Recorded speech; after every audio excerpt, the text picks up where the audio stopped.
We talked on yesterday's show about the Supreme Court election in Wisconsin and the fact that the more liberal candidate, Janet Protasiewicz, who has the correct ideology in terms of democracy and actually respecting election results and abortion rights, so important, and other issues as well, how she prevailed by a very solid margin, and how Dan Kelly, who delivered a very low character concession speech, how he lost, the more conservative, the right-wing candidate.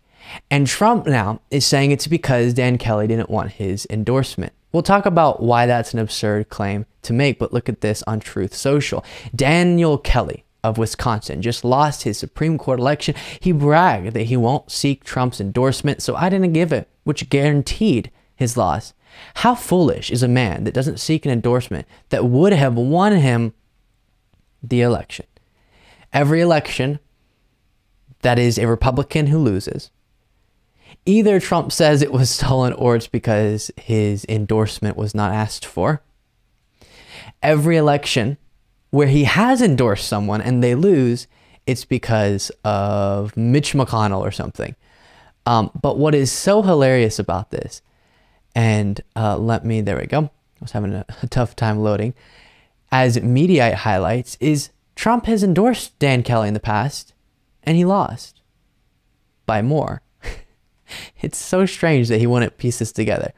Former President Donald Trump, as Mediaite writes, boasted that his lack of endorsement cost Dan Kelly a seat on the Wisconsin Supreme Court after the conservative candidate lost his race on Tuesday night. However, Trump endorsed him for the court in his 2020 race, which he lost by a similar margin. Kelly lost to liberal Milwaukee County Judge Janet Protasiewicz by 10 percentage points, thus flipping control of Wisconsin's highest court to liberals. Whoop whoop. Trump noted the result on Truth Social and rubbed Kelly's nose in it after the candidate did not seek his endorsement. And then there is what we just read. It's no surprise Kelly did not seek Trump's endorsement this time around. Then President Trump endorsed Kelly in his race for the court in 2020. He lost by 10.6 percentage points, which was slightly worse than he fared without Trump's endorsement this time. But why let the facts get in the way of, I don't know, a good time or your fantasy world? Because that's what Trump does. And I don't want to live in a fantasy world. I really don't. It doesn't sound nice to me. I don't want to live in a world of lies. But imagine if you did. That would be a little bit convenient, right? You just, whatever happens, whatever failure of yours or whatever it might be, you can just say that didn't happen, or it happened because of someone else, or it's beautiful. But you can only do that if you have absolutely no respect for the truth, for reality. And for Trump, that's the world he lives in.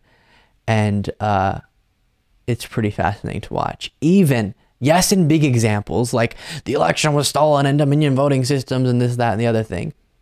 And he sang those lies after he enlisted researchers to go look for evidence, and they came back to him and said, we couldn't find evidence of widespread voter fraud. He still says there's evidence of it.